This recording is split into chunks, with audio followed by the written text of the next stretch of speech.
E será que Demon Slayer é só a animação?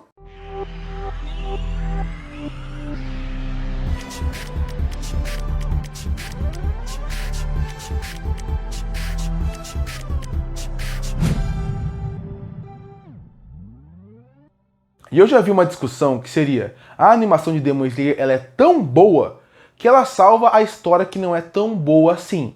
E eu fiquei refletindo sobre isso e pensei, vou fazer um vídeo no meu canal dando a minha opinião sobre o assunto. Se eu acho que realmente, se tirar a animação, Demon Slayer não funciona, ou se com a animação ou não o anime iria funcionar. Bom, vou falar um pouquinho sobre a obra antes de começar a entrar na discussão, que seria: Demon Slayer Kimetsu no Yaiba começou a ser publicado em 2018 e teve seu encerramento em 2020, encerrado com um total de 23 volumes. Já o anime começou a ser exibido em 2019 e ele está em exibição até hoje. Inclusive, em meses próximos desse vídeo, vai chegar nos cinemas o próximo arco, Demon Slayer, o arco do Castelo Infinito. Vale destacar também, o anime de 2019, o mangá já fazia um certo sucesso, mas o anime ele cresceu muito a popularidade. Tanto que quando acabou a primeira temporada de Demon Slayer, o anime fez tanto sucesso, impulsionou tanto o mangá, que as pessoas ficaram loucas para saber o que ia acontecer a partir dali, foram atrás e descobriram e fizeram com que o mangá se tornasse um dos mais vendidos daquela época. Tanto que ele bateu simplesmente One Piece em venda em alguns meses que os capítulos eram publicados. E inclusive, a maior bilheteria da história do cinema japonês, ou agora o chinês, ou o oriental como um todo, né? Seria o Demon Slayer, o Mugen Train. Eu fui mais assistido ali do Oriente, pra você ter uma noção de quão grande Demon Slayer se tornou. Para quem não conhece sobre o que é Demon Slayer, Tanjiro, um bondoso jovem que ganha vida vendendo carvão, descobre que sua família foi massacrada por um demônio. E para piorar, Nezuko, sua irmã, mais nova e única sobrevivente, também acabou se transformando em um demônio. Arrasado com essa sombria realidade, Tanjiro decide se tornar um matador de demônios para trazer sua irmã de volta a ser uma humana e para destruir o demônio que matou seus entes queridos. E agora vamos falar um pouquinho sobre cada ponto. Eu queria começar falando sobre a animação em si. Porque já que o ponto é que a animação é tão boa assim, que até melhora a história, eu tenho que falar que isso é verdade. Quando você pensa nas animações dos últimos anos, existem muitas animações boas, mas a animação de Demon Slayer Kimetsu no Yaiba, ela é um show à parte. Ela começa muito bem na primeira temporada, com momentos marcantes, mas parece que quanto mais temporadas vai, e quanto mais o sucesso do anime vai vindo, mais a qualidade vai crescendo. Tanto que o Demon Slayer, o Mugen Train, ele chegou nos cinemas, ele chegou na animação depois, e você consegue perceber que a qualidade se mantém e que a animação funciona no cinema de tão bonita que ela é. A animação, ela dá um ritmo muito bom para a obra, ao mesmo tempo que ele consegue ser muito bonito, muito fluida e consegue conduzir os melhores momentos da obra, que seriam a parte que envolve as sequências de ação. Seja no arco do treinamento do Hashira, que é mais fraco e tem boas animações de luta, seja no arco do entretenimento, seja no próprio Mugen Train, seja no arco dos ferreiros, que é o mais fraco, na minha opinião, até agora da animação que saiu, porque a parte do mangá não tem como falar porque não tem animação. Então você pode ver que a animação ela é muito boa. Eu gosto muito das cores e como cada arco eles mudam muitas coisas e funcionam muito bem. No primeiro arco você tem uma ideia mais de neve, você tem um arco mais de escuridão pela floresta. Já a segunda você tem uma beleza de um trem, na segunda parte você tem a luz do entretenimento, porque é um lugar de entretenimento. O dos ferreiros você vê que tem algo mais... Por ser uma área de ferreiro, tem floresta, mas foca muito mais em algo de ferreiro mesmo, de ter fogo, de ter o conceito de mais vermelho em certo ponto. Então, e você consegue perceber o quanto que a animação ela tem que mudar e as cores conseguem mudar com ela. As cores conseguem, como um todo, trazer elementos para acrescentar e melhorar toda a narrativa, a ambientação e aquele universo de Demon Slayer, você acreditar que ele existe, como é feito, é muito por causa da animação que consegue dar características para os lugares, vida para os lugares e para os personagens.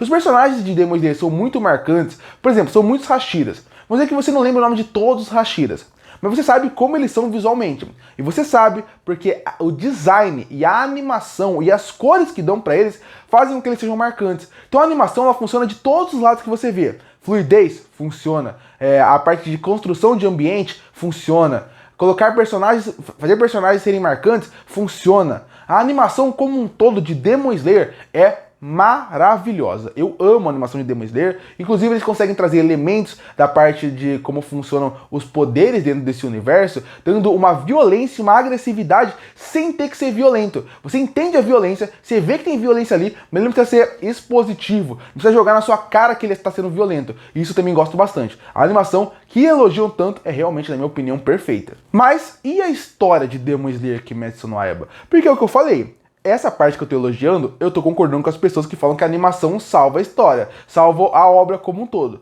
E se falam isso é porque quer dizer que a história não funciona. E bom, esse ponto, ele é um pouco complicado pra mim. Eu acho que Demon Slayer, ele começa muito bem. Eu acho que ele apresenta muito bem o primeiro arco, a primeira temporada. Mas dali pra frente, a partir do arco do trem, você acaba vendo que cai um pouco a qualidade da história. Porque o que acaba acontecendo? A autora, ela usa todos os clichês que você pode imaginar shonen. De vingança, ela muda um pouco para dar uma atualizada em certos pontos, mas você vê que a parte da vingança, do herói, que ele acredita em todos, que ele vê uma esperança, seus amigos, um que é muito tímido e até um pouco tarado, e o outro que é revoltado, irritado, que é o Zenitsu e o Inosuke. Você consegue ver que a Nezuko é aquela personagem que ela tem certa fofura, mas ao mesmo tempo ela vai tendo aquela parte mais violenta, de demônio. Os vilões são muito parecidos. Você vê que a primeira temporada, ela constrói muito bem esse mundo. Ela consegue apresentar muito bem. Por isso que a primeira temporada é que conquista as pessoas. Porque ela consegue trazer os clichês dos animes, dos mangás que a gente já conhece, mas trazendo elementos novos pro seu universo. Então, a partir da primeira temporada, ela apresenta muito bem os personagens, ela dá boas camadas e motivação pra ele, mostra como esse universo pode ser expandido e ele pode ser fantástico, mas eu acho que ela para um pouco por aí. A segunda temporada, como um todo, que vai até o fim do arco do entretenimento, é uma temporada que, na minha opinião, ela tem grandes momentos, mas, de novo, você pensa nos grandes momentos desse arco, você pensa na morte do Rengoku, você pensa na parte final do arco, a Nezuko curando as pessoas, mas quando você pensa, os grandes momentos do arco, eles não envolvem a parte da história.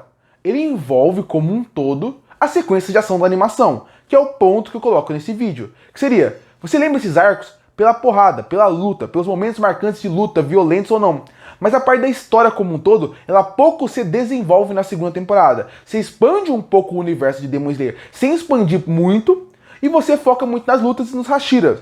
Quando você chega no arco do Ferreiro, por exemplo, é o pior arco pra mim. Ele tem ótima trilha sonora, tem uma ótima animação, mas quando você pensa na história, ela não funciona, porque ela não tem aquele escopo tão grande, a animação é boa, mas a sequência de ação não são tão impactantes, e já que precisa da história pra vender, você vê que a história falta um pouco. E no arco seguinte, que é do treinamento dos Hashiras, que é um arco bem rápido no mangá, mas que aqui eles dão uma estendida, você vê que o final é muito impactante, mas também é um arco muito corrido que não dá tempo de desenvolver. Então, pra mim, esse é um dos calcanhares daqueles desse anime, dessa obra como um todo. É a sua história. Eu não acho ela ruim. Eu acho ela uma história ok, não acho ela ruim. Eu acho que ela começa muito bem, ela vai dando uma queda, mas não uma queda pra virar ruim. Ela vira uma queda de uma história que você vê que parece que falta algo pra se desenvolver. Parece que realmente a história, ela vira um pano de fundo, um fio muito curto pra animação existir. Parece que chega um ponto da obra onde eles criam personagens para jogar para poder ter a parte da ação. Os próprios Hashiras é isso. Você fica empolgado porque a animação te deixa empolgado. Mas, por exemplo, no mangá, quando eu fui ver o mangá, por exemplo, eu senti muito menos impacto que a animação. Porque aí você tem a história, você tem menos momentos impactantes visuais, porque você não tem a animação como um todo, e você sente que a história ela acaba pesando um pouco. Eu sinto que a história é um calcanhar de Aquiles aqui, porque falta realmente calcanhar de Aquiles, pra quem não sabe, é porque é o ponto fraco do Aquiles, ele acaba morrendo com uma flechada no calcanhar e ele morre. Então por isso que falam que é isso, que é o único ponto fraco, vamos dizer assim. E aqui pra mim esse é o grande ponto fraco da obra, porque a história em si ela começa muito bem, mas o seu desenvolvimento falta algo. E a gente entra no outro ponto, que são os personagens, que eu acho que eles sofrem por causa da história, porque eles apresentam os personagens e você fica muito impactado com Tanjiro, com Nezuko, com Inosuke, com Zenitsu, e quando você acaba indo a partir dali, você vê que da segunda temporada pra frente, você tem uma queda de desenvolvimento. Você vê que os personagens pouco se desenvolvem. A Nezuko se desenvolveu porque ela tem um poder. Sim, mas em tela a gente não viu esse desenvolvimento. A gente não viu narrativamente ela ser desenvolvida pra chegar até lá. Ela ganha aquele poder meio que por acaso, se parar pra pensar. O Tanjiro também. Você vê a motivação dele, mas na segunda temporada pra frente, ele pouco evolui como personagem. As lutas vão desenvolvendo ele. As lutas vão fazendo com que ele cresça, mas sem que ele tenha um momento de um arco que ele para, respire e reflita. O Zenitsu e o Inosuke são dois personagens que praticamente na obra, depois da primeira temporada, são desenvolvidos fora de tela. O Rengoku, por exemplo, é uma morte que desenvolve o Inosuke pra ver como o mundo é cruel. Mas depois daquilo, você vê que o anime, ele meio que faz os personagens ir desenvolvendo fora de tela. O Zenitsu, por exemplo, ele vai aparecer no arco infinito, do Castelo Infinito, e você vê que ele tá diferente, que ele vai controlar seu poder. Mas a gente não viu isso no anime. Isso aqui é praticamente, ou no mangá, isso aqui é praticamente ele falando, ele foi desenvolvido, mas não foi visto em tela. Então até o desenvolvimento dos personagens é prejudicado e com problemas, porque a história ela tem um grande problema de desenvolvimento, de progressão, e isso acaba prejudicando os personagens como um todo. Tanto que chega num ponto da obra que eu fiquei pensando, eu gostaria de ver mais os Hashiras do que os personagens principais. E olha, os Hashiras nem tem tanto espaço de tela, eles nem conseguem ser tão desenvolvidos, e os Hashira, inclusive, é outro exemplo bom da história e dos personagens dessa obra. Visualmente eles são muito impactantes, é impossível você não olhar e pensar, quero ver mais sobre esse cara, quero saber mais sobre ele. Mas, quando você pensa como um todo, a obra pouco desenvolve eles. A obra tem um arco chamado Arco do Treinamento dos Hashiras. Você sabe que esse arco ele é feito para poder apresentar melhor os Hashiras, para quando entrar no arco final, você se importar com eles. Eu continuo me importando porque visualmente eles são impactantes. Mas o além disso é um problema, porque o além disso eles não te entregam nada. Além disso, a obra não consegue desenvolver ele de uma forma que fique interessante. É um flashback rápido, que se você for muito emocionado, você vai gostar. Se não for emocionado, se entender a obra como todo, você vai ver que vai ter um problema. E tem um fator que é muito legal falar, que é o seguinte, o mangá terminou muito mal. A autora mesma falou que ela estava cansada de escrever, que ela queria terminar a obra de qualquer jeito, então a partir daí ela acelerou o final de qualquer... Eu não vou dar spoiler do final, pode ficar tranquilo caso você esteja só vendo o anime. Mas a autora falou em entrevista que ela estava cansada, que ela queria terminar a obra, então ela acelerou o final para poder terminar, ela poder descansar. Você pode pensar, qual que é o problema nisso? O problema é, existem acontecimentos finais que eu não vou falar, que são ruins, mal feitos, porque a autora queria simplesmente terminar. Então ela foi feita de qualquer jeito.